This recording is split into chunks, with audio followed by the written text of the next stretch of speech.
Thanks for watching. Don't forget to like, subscribe and share.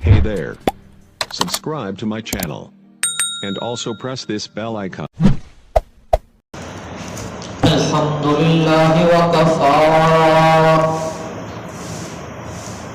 Wassalatu wassalamu ala man la nabiyya ba'da.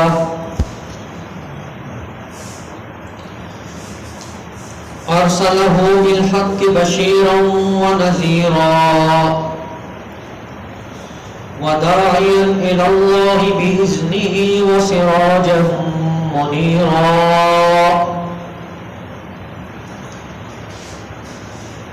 أما بعد فأعوذ بالله من الشيطان الرجيم بسم الله الرحمن الرحيم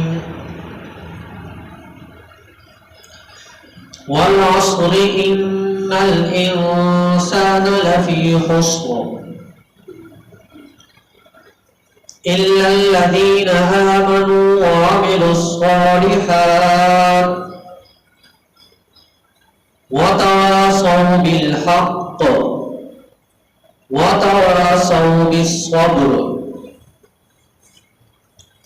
آمنت بالله صدق الله العظيم وبلغنا رسوله النبي الكريم ونحن على ذلك لمن الشاهدين والشاكرين والحمد لله رب العالمين. میرے واجب الاحترام دوستو، بزرگوں، عزیز نوجوان ساتھیوں، میں نے قرآن مجید فرقان حمید کی ایک سورت مبارکہ آپ کے سامنے تلاوت کی ہے. دعا ہے کہ اللہ رب العزت مجھے حق اور سچ کہنے کی توفیق عطا فرمائے، سننے اور سنانے کے بعد مجھ ناچیز کو اور آپ بزرگوں کو عمل کرنے کی توفیق عطا فرمائے. میں نے جو سورت آپ کے سامنے تلاوت کی ہے، اس میں اللہ رب العزت نے 3 چیزیں بیان کی ہیں، اور اس سے پہلے مخاطب کرنے کے لیے اللہ رب العزت نے انسانوں کو اپنی طرف متوجہ کرنے کے لیے قسم اٹھا کر کہا کہ یہ انسان خسارے میں ہے. دنیا میں جتنے انسان بھی پیدا ہوئے ہیں، اللہ رب العزت فرماتے ہیں کہ یہ خسارے میں ہے، اور انسان صبح سے لے کر شام تک اس کوشش میں رہتا ہے کہ مجھے فائدہ ہی فائدہ ہو، دنیاوی زندگی کے اندر بھی مجھے فائدہ ہو، میرے رہن سہن میں مجھے فائدہ ہو، میرے چلنے پھرنے میں، میری برادری میں، میری رشتہ داری میں، تمام میرے جاننے والوں میں مجھے فائدہ ہی فائدہ ہو. تو اللہ رب العزت نے بتایا کہ فائدہ اس شخص کو ہوگا جس کے اندر یہ 3 چیزیں پائی جائیں گی. اس سے پہلے کہا والعصر، زمانے کی قسم. دوسرے مفسرین نے فرمایا کہ عصر کے وقت کی قسم اٹھائی. عصر کے وقت کی قسم اس لیے اٹھائی کہ اس وقت فرشتے تبدیل ہوتے ہیں. جو لوگ اس وقت نماز پڑھ رہے ہوتے ہیں تو فرشتے اوپر سے آتے ہیں اور دوسرے جو فرشتے ہیں وہ واپس جاتے ہیں.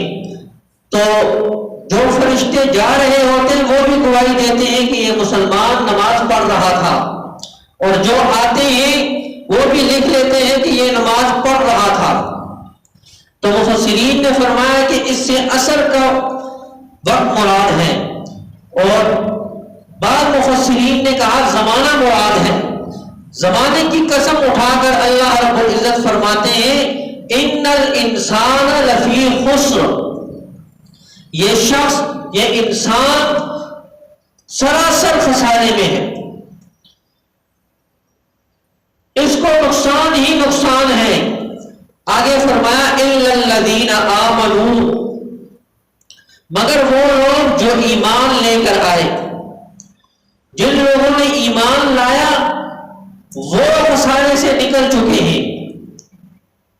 دنیا کے جتنے بھی انسان ہیں مسلمان، اللہ نے ان کو خسارے سے نکال دیا، دنیا میں سامنے نظر آیا۔ صحابہ اکرام رضوان اللہ علیہم اجمعین جنہوں نے کلمہ پڑھا، دنیا میں مصیبتیں آئیں، پریشانیاں آئیں، تکلیفیں آئیں، لیکن اللہ رب العزت نے دنیا میں ان کو بشارتیں دے دی۔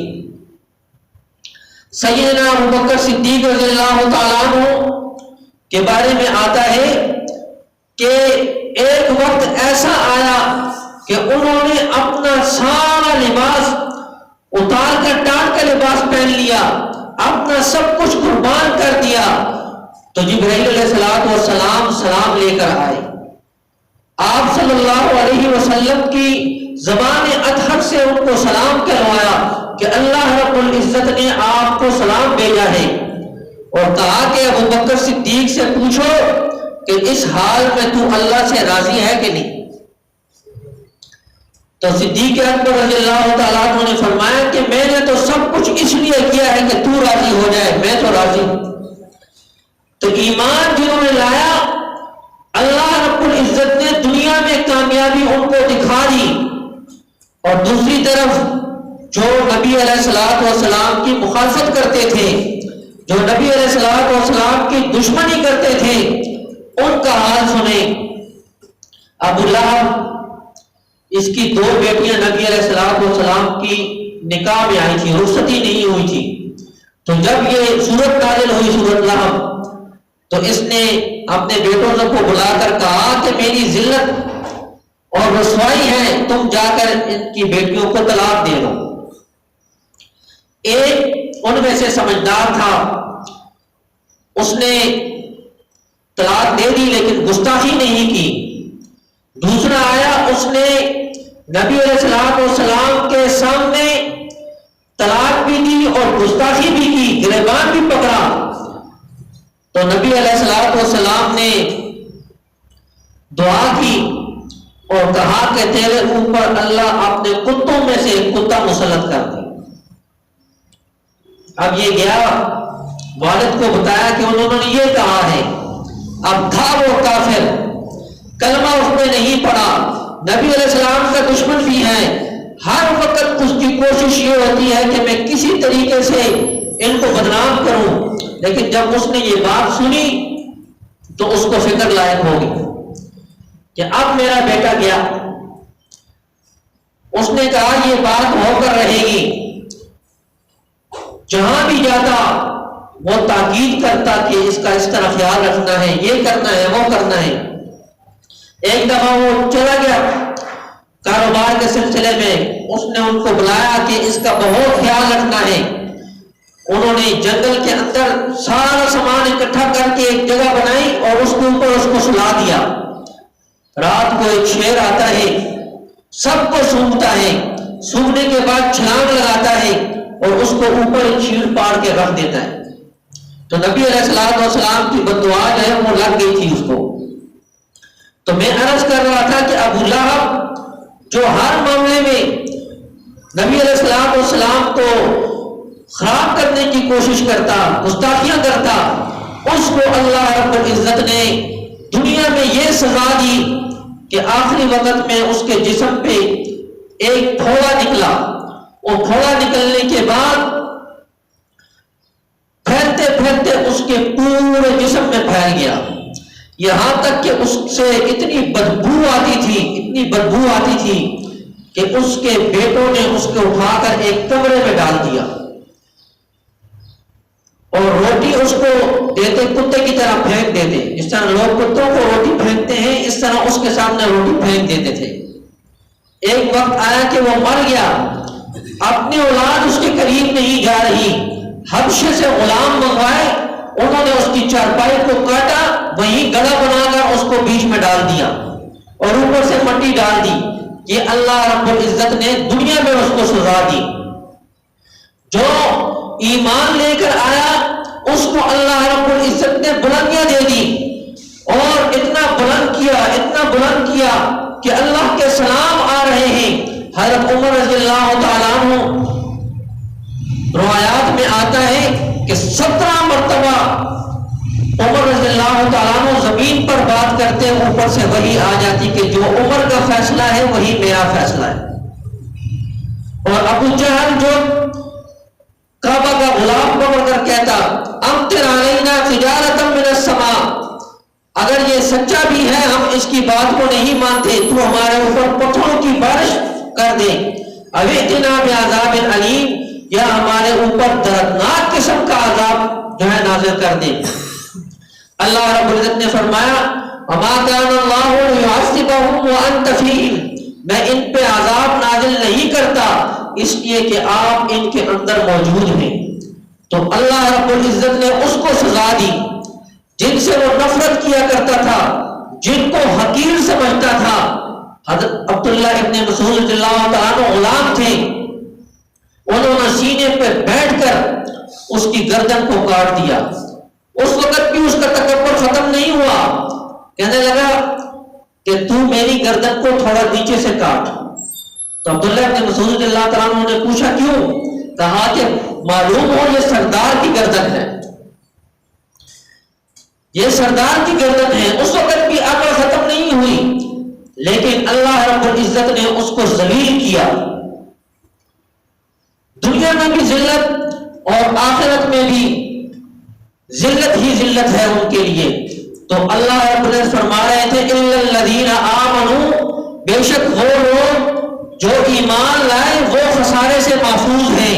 وعملوا الصالحات, اور جنہوں نے نیک اعمال کیے. صرف ایمان لانے سے کام نہیں بنتا بلکہ نیک اعمال بھی کرنے ہیں.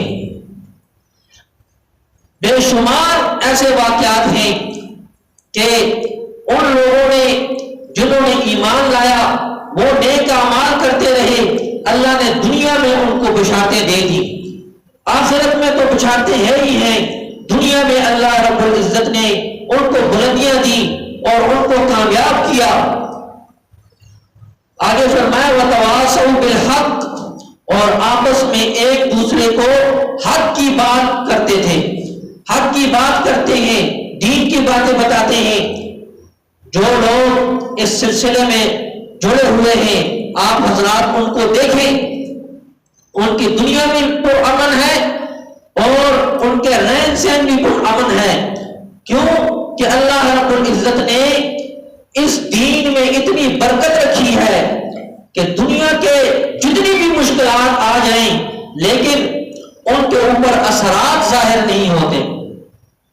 آپ کسی بھی عام سے دیندار آدمی کو دیکھ لیں جو 5 وقت نماز باجماعت ادا کرتا ہے اور دینی ضروریات میں وہ بڑھ چڑھ کر حصہ لیتا ہے, اس کے چہرے کو آپ دیکھ لیں تو آپ کو اس کے چہرے کے اوپر اطمینان نظر آئے گا, سکون نظر آئے گا.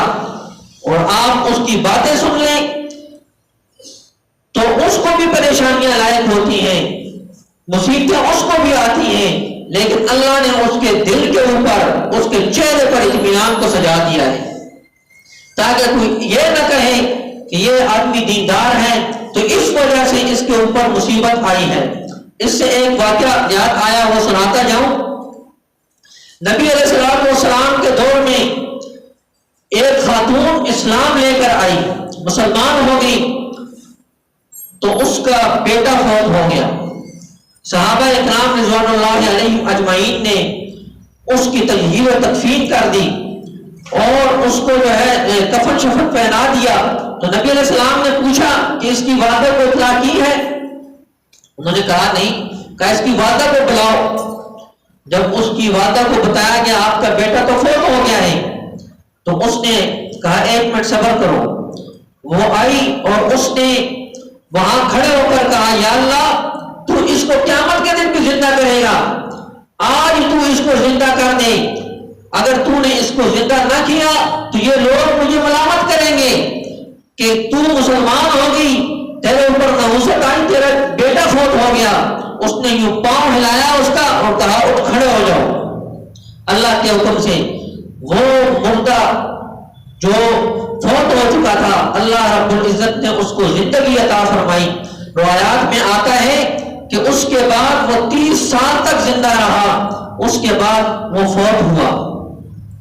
تو عرض کرنے کا مقصد یہ ہے کہ جتنے بھی آپ دیندار لوگوں کو دیکھیں، ٹوٹے ٹوٹے دینداروں کو دیکھیں، اللہ رب العزت نے ان کے چہروں پر اطمینان رکھا ہے. چوتھی بات فرمائی وَتَوَاصَوْا بِالصَّبْرِ، کہ اگر حق بات بیان کرتے ہوئے، کسی کو تلقین کرتے ہوئے اگر کوئی تمہارے ساتھ جھگڑتا ہے، لڑتا ہے یا آپ کی کو بے ادبی کرتا ہے تو اس پر آپ لوگوں نے صبر اختیار کرنا ہے.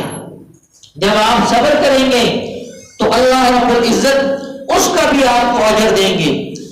حضرت بلال رضی اللہ تعالیٰ عنہ غلام تھے اور انتہائی قسمہ پرسی کی عادت تھی، لیکن انہوں نے کلمہ پڑھا. امیہ بن خلف کے وہ غلام تھے. امیہ بن خلف دشمن تھا اسلام کا، سب سے بڑا دشمن، جس کو اللہ رب العزت نے برے طریقے سے موت دی. اس کے غلام تھے، لیکن حضرت بلال رضی اللہ تعالیٰ عنہ کلمہ پڑھ کے مسلمان ہو گئے. اس نے سب کی ذمہ داری لگا دی کہ اس کو آپ نے کلمے سے ہٹانا ہے. جتنی ان کو مار پڑتی، جتنی ان پہ مصیبت آتی، جتنا ان کو ٹارچر کیا جاتا تھا، وہ اتنے ہی پختہ ہوتے اور کہتے احد احد احد. اللہ رب العزت نے سخنی دی اور وہ آزاد ہو گئے اور نبی علیہ الصلوۃ والسلام کے سفر اور حضر کے معزز بن گئے. اور امیہ بن خلف دنیا میں ذلیل و خوار ہوا. وہ گھوڑا اس نے ایک رکھا تھا اور اس کی بڑی خدمت کیا کرتا تھا. نبی علیہ الصلوۃ والسلام جب گزرتے کہتا کہ میں اس گھوڑے پر سوار ہو کر آپ کو قتل کروں گا. جب دوسری طرف سے آتے وہ پھر کہتا کہ میں اس گھوڑے پر سوار ہو کر آپ کو قتل کروں گا. ایک دن نبی علیہ الصلوۃ والسلام نے فرمایا کہ انشاءاللہ میں ہی تجھے قتل کروں گا. اب تو اسے لالے پڑ گئے. تھا کافر لیکن نبی علیہ الصلوۃ والسلام کی بات پہ پکا یقین تھا کہ جو یہ کہتا ہے وہ ہو کر رہتا ہے. احد کے میدان میں یہ پیچھے پیچھے ہو رہا تھا تو کافروں نے کہا تو سردار ہے، تو پیچھے بھاگ رہا ہے، یہ لوگ بھی پیچھے ہٹیں گے. تو پکڑ کے اس کو جو ہے میدان میں لایا. آ کر اتنی کہ وہاں جا کے بھی کہتا ہے کدھر ہے محمد، میں ان کو قتل کروں گا.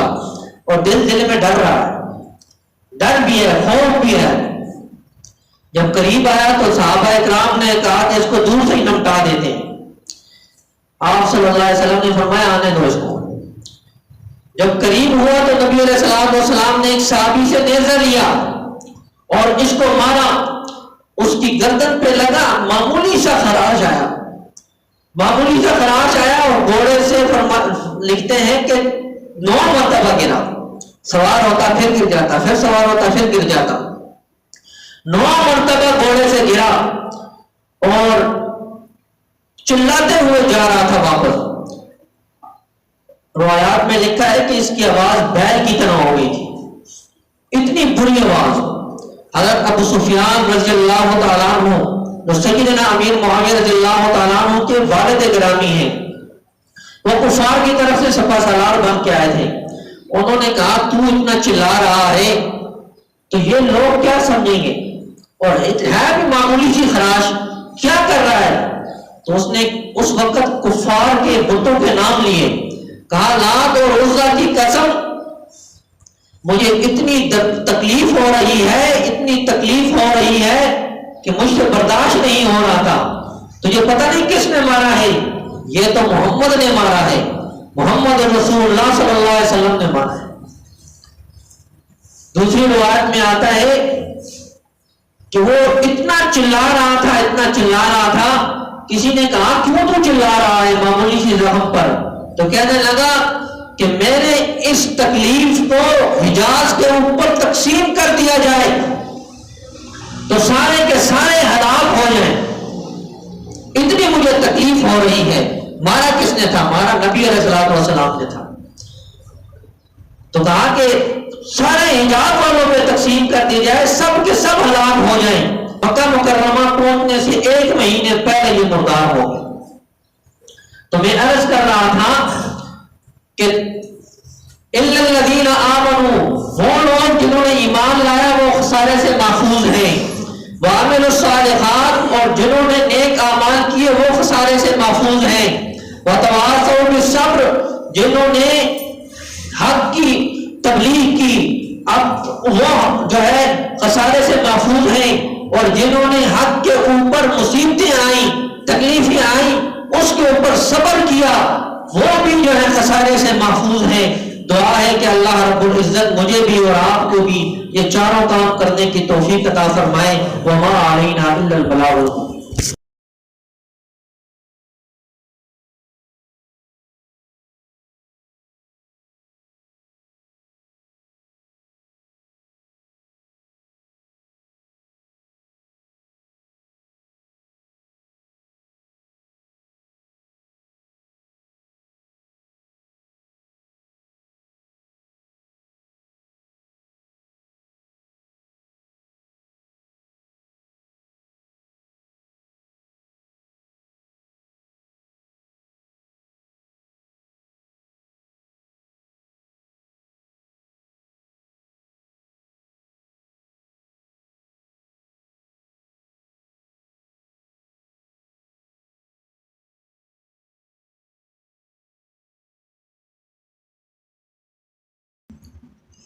الله أكبر الله أكبر الله أكبر الله أكبر أشهد أن لا إله إلا الله أشهد أن لا إله إلا الله أشهد أن محمدا رسول الله أشهد أن محمدا رسول الله حي على الصلاة حي على الصلاة حي على الفلاح حي على الفلاح. الله أكبر الله أكبر لا إله إلا الله.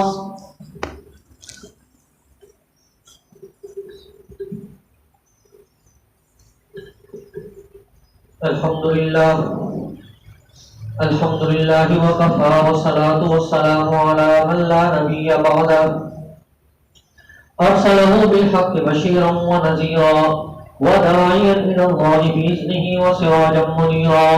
محمد رسول الله والذين معه أشداء على الكفار رحماء بينهم تراهم ركعا سجدا يبتغون فضلا من الله ورضوانا.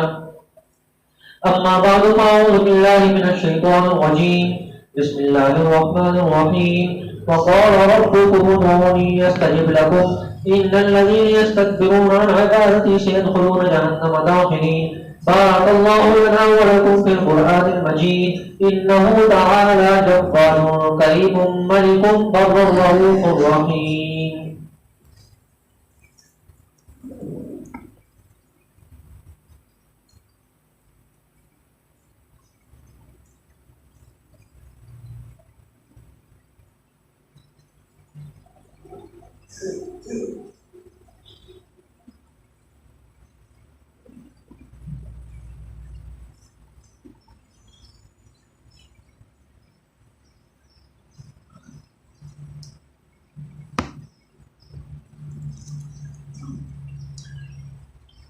الحمد لله نحمده ونستعينه ونستغفره ونؤمن به ونتوكل عليه ونعوذ بالله من شرور انفسنا ومن سيئات اعمالنا من يهده الله فلا مضل له ومن يضلل فلا هادي له ونشهد ان لا اله الا الله وحده لا شريك له ونشهد ان سيدنا وسندنا وحبيبنا وطبيبنا وطبيب قلوبنا ومرشدنا ومهتدنا وهادينا وسبلنا ومولانا محمدا عبده ورسوله أما بعد فأعوذ بالله من الشيطان الرجيم بسم الله الرحمن الرحيم إنا أعطيناك الكوثر فصل لربك وارحم إن شانئك هو الأبتر وقال النبي صلى الله عليه وسلم أرحم بأمتي أبو بكر وأشدهم في أمر الله عمر وأصدقهم حياء عثمان وأقواهم علي وفاطمة خيرة النساء أهل الجنة وحمزة أسد الله وأسد رسوله اللهم اغفر للعباس ولده مغفرة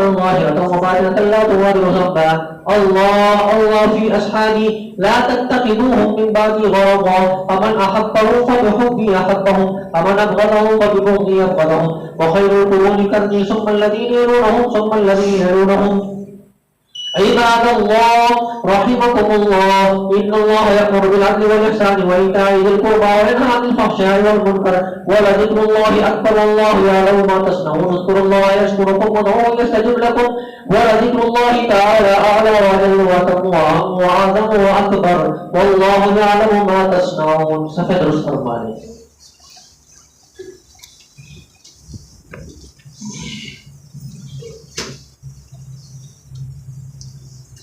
الله أكبر الله أكبر الله أكبر الله أكبر أشهد أن لا إله إلا الله أشهد أن لا إله إلا الله أشهد أن محمدا رسول الله أشهد أن محمدا رسول الله حي على الصلاة حي على الصلاة حي على الفلاح حي على الفلاح قد قامت الصلاة قد قامت الصلاة الله أكبر لا إله إلا الله الله أكبر.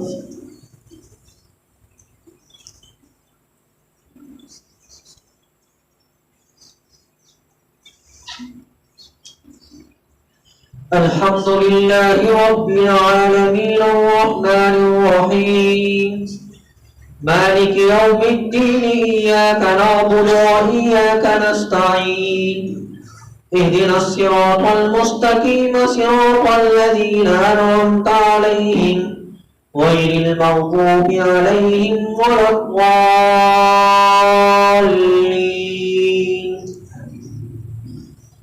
لإيلاف قريش إيلافهم رحلة الشتاء والصيف فليعبدوا رب هذا البيت الذي أطعمهم من جوع وآمنهم من خوف. الله أكبر.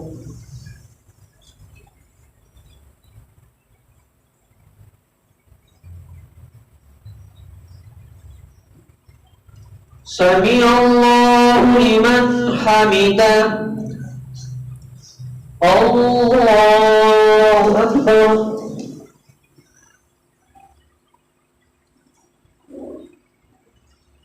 الله أكبر. الله أكبر.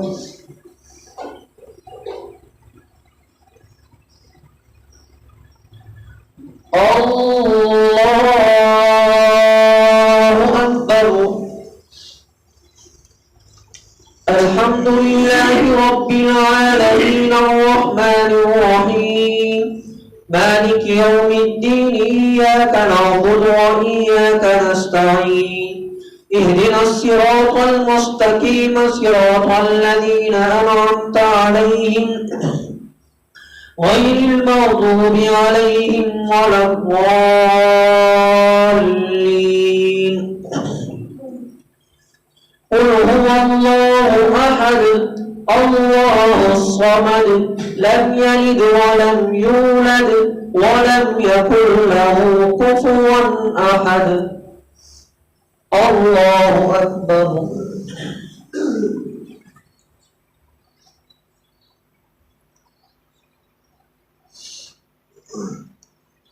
سمع اللہ لمن حمدہ اللہ اکبر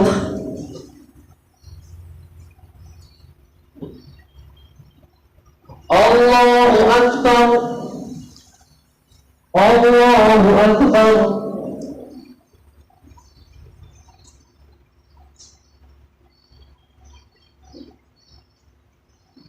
اللہ اکبر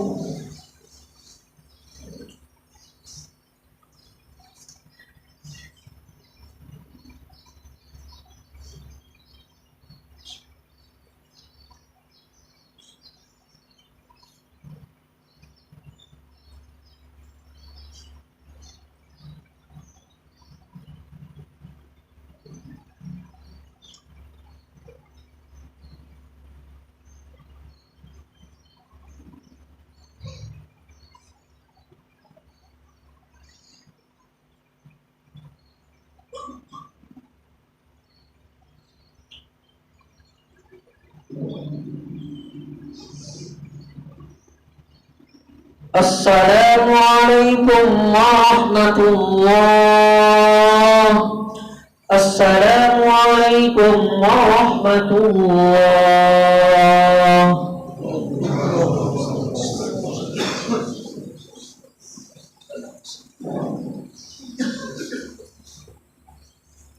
اللهم انت السلام ومنك السلام تبارك ربنا وتعالى يا ذا الجلال والاكرام یا الہ العالمین آدم علیہ السلام سے لے کر آج تک جتنے مسلمان دنیا سے رخصت ہو چکے ہیں یا الہ العالمین سب کی بخشش فرما سب کے درجات کو بلند فرما سب کے قبروں کو یا الہ العالمین تو منور فرما یا الہ العالمین جتنے بھی مسلمان روحانی جسمانی بیمار ہیں یا الہ العالمین سب کو شفاعت کاملہ عاجلہ مستمرہ عطا فرما علماء حق کی حفاظت فرما دینی مدارس کی مکاتب کی خانقاہوں کی مساجد کی مراکز کی یا الہ العالمین تو حفاظت فرما یا الہ العالمین ہم سب کو دین پر چلنے کی توفیق عطا فرما دینداروں کے ساتھ وابستہ رہنے کی توفیق عطا فرما فتنوں کا زمانہ ہے یا الہ العالمین ہم سب کو فتنوں سے محفوظ فرما یا الہ العالمین دین اسلام پر مرتے دم تک قائم اور دائم فرما یا الہ العالمین جب موت کا وقت آئے تو ہم سب کی زبانوں پر کلمہ طیبہ لا الہ الا اللہ محمد رسول اللہ جاری فرما وصلی اللہ تعالی علی خیر خلقہ محمد وآلہ واصحابہ اجمعین برحمتک یا